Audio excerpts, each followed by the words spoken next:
Hey everybody, Mark here again for another culinary skills demonstration. Today we're doing some quick bread recipes. In particular, we're doing Bannock. And Bannock has been around for centuries. It was apparently brought over by the Scottish back in the early exploration days, and then our indigenous people of Canada kind of adopted it into what they have as their bread that they have with their meal. So Bannock is very simple. We have pre-measured out. I have 2 cups of flour. I have 2 teaspoons of baking powder. I have a half teaspoon of salt, 1 tablespoon of olive oil, extra virgin of course, 3/4 of a cup of water. I have my mixing bowl and my sieve on top. I'm gonna sieve that all through, and I have a fork just to lightly blend it, and some extra flour here just for my bench flour to kind of work the dough. Now we don't have to overwork the dough because it's not like a bread that has to rise, so we're not going to over knead it. Just a quick little kneading of the dough. So let's just put the flour in my sieve. Let's put my baking powder in there as well. 2 teaspoons of baking powder go in there, okay. My half teaspoon of salt. And I'm going to sieve that through before I put my wet ingredients in. So I'm just going to kind of bring this through. Sometimes I just like to use I'll just use the kitchen fork here and just kind of bang that through.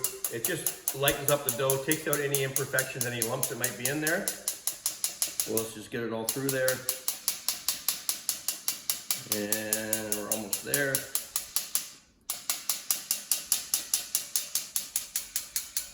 It's like snow. It's almost winter time, so let's call this the snow of November. Okay. There we go. We're all through there now. So I'll just put that cast aside. Now, it says to just kind of mix it gently with a fork, but we've already sieved it through, so it's pretty well incorporated. I'm going to add my extra virgin olive oil into the mix. Okay. And I am going to add my 3/4 of a cup of water. So I'm just going to add a little bit here, just kind of bring it together. A little bit more. Until it's just kind of mixed and combined. And then we'll knead it onto on the actual countertop. So just a little bit more. It's going to take all this water, so you might as well put it in.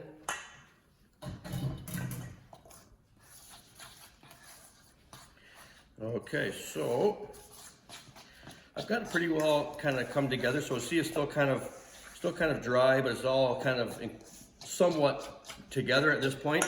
I'm going to put a little bit of flour out on my work surface. Okay, I'm going to turn this out.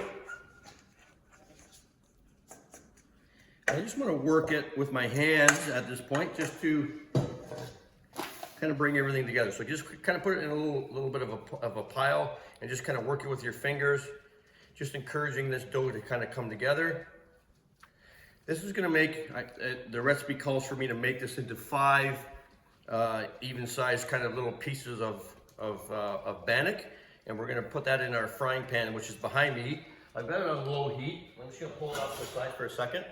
But I've got it on low heat, kind of getting ready. I don't want it too hot, but we want it to about 350 degrees, and just going to be a shallow kind of pan fry on this.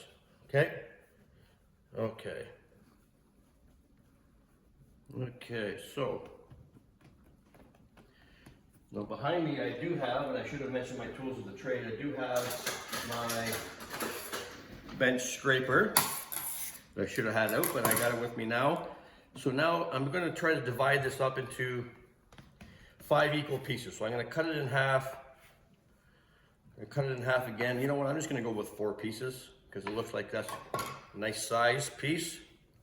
It just says to work it with your fingers, with the palm of your hand, just to kind of get it lightly flattened out into the shape you like it, which obviously round is what we're going for. But if it's not perfect, again, this is rustic home cooking.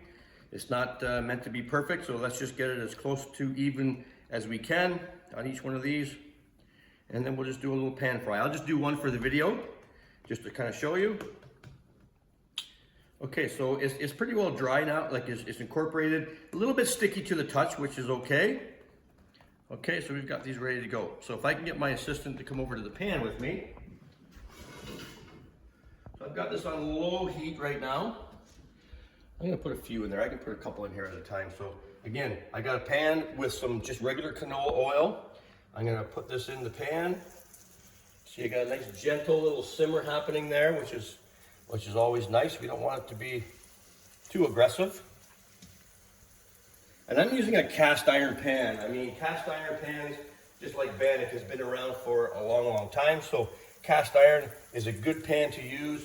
It kind of retains its heat, and it's just a nice pan to do this particular application in. So I'm gonna let it go for just a few moments. Now, what you would have Bannock with, I mean, if you made a nice pot of chili on a Sunday, nice winter, fall day, you make a nice pot of chili, you can make some little Bannock quick breads to kind of serve with that. It would be very nice. If you had a soup or any kind of meal that you would like to have a little piece of bread with, Bannock would be a perfect accompaniment to any kind of meal that you would serve with a bread, a crusty bread.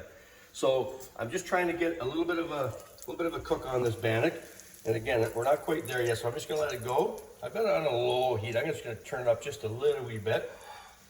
I've got a lined plate here on the side, ready to go, so that when it comes out of the oil, I'm gonna dab it onto some paper towel on a plate, just to take the excess oil off. Now there is baking powder in this, which is a leavening agent, so it's gonna help it kind of puff up as the heat kind of penetrates into the middle of the dough. It's gonna help it puff up a little bit. But again, we don't want this to rise like a loaf of bread necessarily. It's gonna be a shallow flat bread, and the leavening agent of the baking powder is gonna help us with that. So we just want a nice golden color on this. Okay, so we're kind of getting close. We're getting close. We got a nice light golden brown happening. Okay, so just about maybe another minute or two longer on this side. You can also have this with breakfast. Like you could serve this, you know, with a little bit of honey, some fresh made preservatives like jam, things like that. Like a nice fresh piece of Bannock with some bread, with some butter on the Bannock with also a little bit of jam. You can cut these open and serve it like if you made like a nice sandwich. You can use the Bannock as a little bit of a sandwich bread as well. So again, I'm going to turn these over. So you see, I got a nice golden brown happening here. Okay, so I got a nice, if you can listen to this. So it's got a nice little crust happening there, which is good. And again, I don't want to press these down. I just want to let them do their thing. But I want to get them a nice golden brown, but I also want to bring them to enough temperature that the middle gets cooked.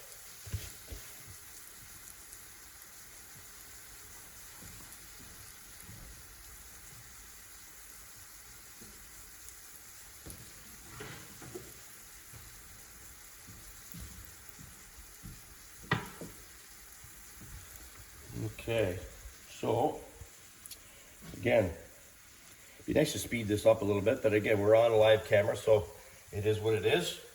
We're almost there. So again, this recipe will be accompanied on my culinary skills demonstration, my PowerPoint on our class website, so you'll be able to see the recipe there.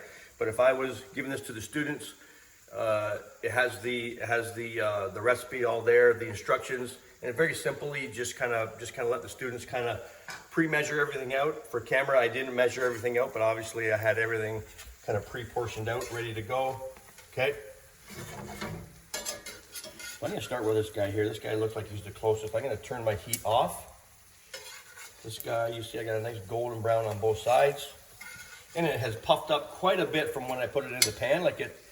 I would say it has doubled in thickness as the heat has gotten to the middle of the Bannock. Okay.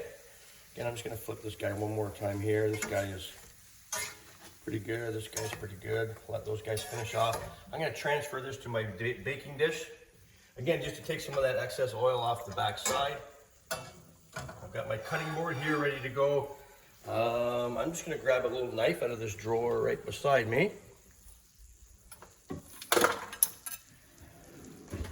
Okay, so again, with this Bannock, if I wanted to make it into like a bit of a sandwich, I could just kind of transfer it over to a cutting board, and I would just kind of lightly just kind of cut this in half.